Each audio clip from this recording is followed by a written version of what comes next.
সরকার ও জামাত এনসিপির চাপে বাধ্য হয়ে বিএনপি সঠিক লাইনে আসতে যাচ্ছে, জাতীয় ঐক্যমত হতে যাচ্ছে। দর্শক, বিএনপির এতদিনের কথা কি যে কে কি বলে ওটা দেখার বিষয় নয়। কিসের জাতীয় ঐক্য, কিসের জুলাই সনদ? ডিসেম্বরে নির্বাচন চাই, হতে হবে, কোনো কথা নেই। তারেক রহমান বলেছে না, ডিসেম্বরে নির্বাচন দিতে হবে, হবে।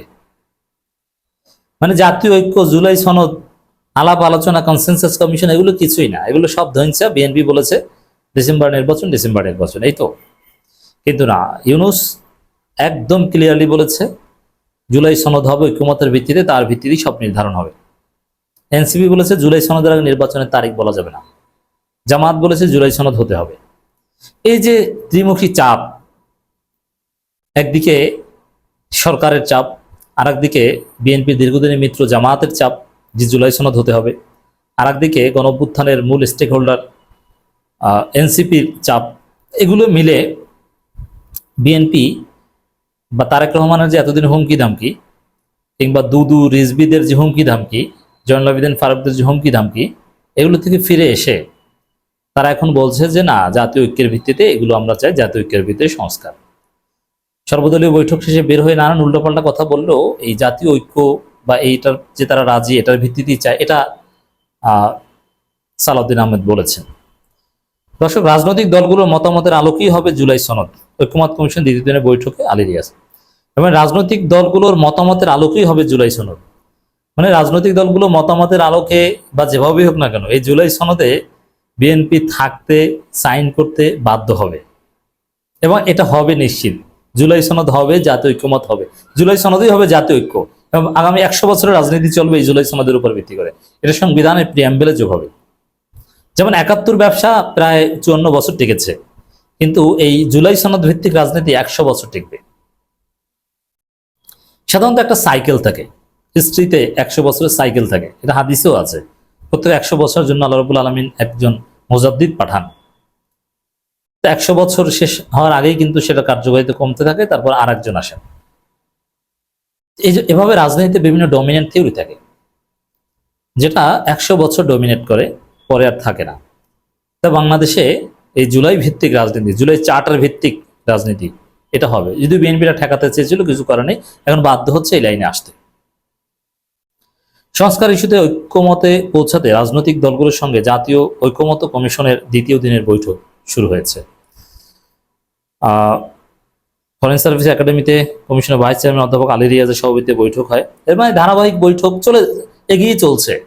ঐক্যমত কমিশন, জুলাই সনদ সব এগিয়ে চলছে, সংস্কার কমিশন সব এগিয়ে চলছে। বিএনপি, আওয়ামী লীগ, ভারত মিলে ঠেকাতে চায়, কিন্তু বিএনপি ঠেকানোর ঘোষণা দিয়েও আবার ওইখানে যে কোঅপারেট করতে হয়।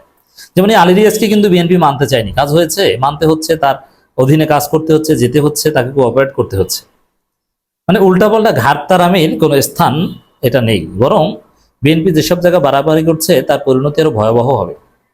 যেমন এই যে বিভিন্ন জায়গায় প্রফেশনালদের আন্দোলনে নামিয়ে দিচ্ছে বিএনপি, এই আন্দোলনের পরিণতি ব্যাকফায়ার করবে বিএনপির জন্য, আমরা এটা আগেও বলেছি।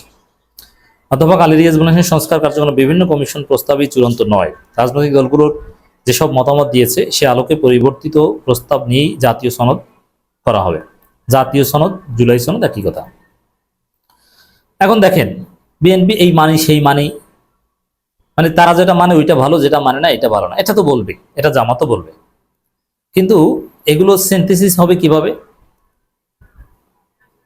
অধিকাংশ কি বলল সেগুলোর আলোকেই সরকার এটা পিক করবে। অতএব এখানেও কিন্তু বিএনপি বড় দল, আমরা বলেছি এটা হতে হবে, আবার আমরা এটা মানি না, আমরা তো এটা চাইনি, এটা করতে পারবে না বিএনপি। অনেক কিছুই যেটা বিএনপি চায়নি কিন্তু অধিকাংশ দল চেয়েছে সেটা হবে। সেই জুলাই সনদে বিএনপি তাদের নিজেদের মতামতকে উপেক্ষা করে এখানে সাইন করতে বাধ্য হবে।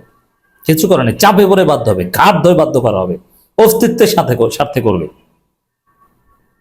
তিনি আরো বলেন, আমাদের সময়ের স্বল্পতা রয়েছে, জাতীয় ঐক্যমত কমিশন কি কাজ করছে তা জানতে জনমনে আকাঙ্ক্ষা তৈরি হয়েছে।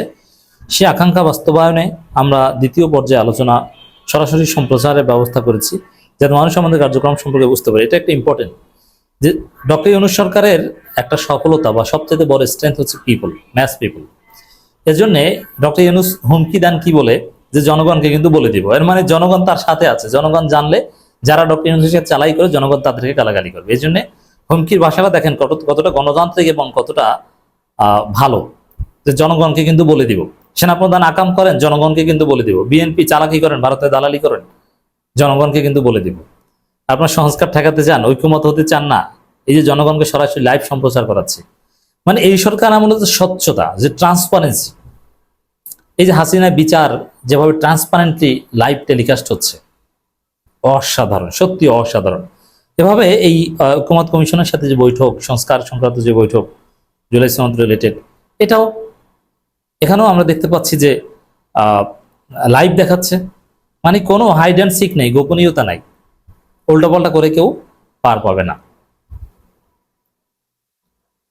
সব বিষয়ে আমরা একমত হব না, কিছু জায়গায় একমত হব। বাকিটা রাজনৈতিক দলগুলো নিজেদের নির্বাচনী ইশতেহারে উল্লেখ করবে, জনগণ কতটা গ্রহণ করবে সেটা তাদের বিষয়। না ইশতেহার দেখে জনগণ ভোট দেয় না, বাংলাদেশে জনগণ ভোট দেয় মার্কা দেখে। তারপর হ্যাঁ, ইশতেহারের গুরুত্ব আছে, তবে একটা বিষয় স্পষ্ট, যে আগে যেটা হয়েছিল যে ইশতেহার একটা মনমতো দিয়েছে, ক্ষমতা এসে ইশতেহার কি ওটা ভুলে গেছে? ক্ষমতা আসার আগে বলে 10 টাকায় চাল খাওয়াবো, ঘরে ঘরে চাকরি দেবো, ক্ষমতা আসার পর বলে এগুলো আমরা বলিনি। এ ধরনের প্রতারণা চলেছে, কিন্তু এই নতুন বাংলাদেশে এই প্রতারণামূলক কোনো ইশতেহার মানুষ মানবে না। আপনি ইশতেহার একটা দিয়ে ক্ষমতায় আসবেন, ক্ষমতা এসে ওটা ভুলে যাবেন, জনগণ ঘাট ধরে লাথি দিয়ে ক্ষমতা থেকে নামিয়ে দিবে। হাসিনার পতনের মাধ্যমে একটা বিষয় এস্টাবলিশ হলো যে আকাম করে বাংলাদেশে কোনো সরকার বেশি দিন ক্ষমতায় থাকতে পারবে না, জনগণ টেনে হিস্ট্রি নামিয়ে দিবে।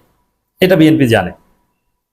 এই জন্যে ওই জামাতকে যতই স্বাধীনতা বিরোধী বলুক, দেখবেন যে জামাতের পায়ে ধরছে যে ভাই আপনারাও আমাদের সরকারে থাকেন, নইলে তো আমরা 1 বছরও টিকতে পারবো না।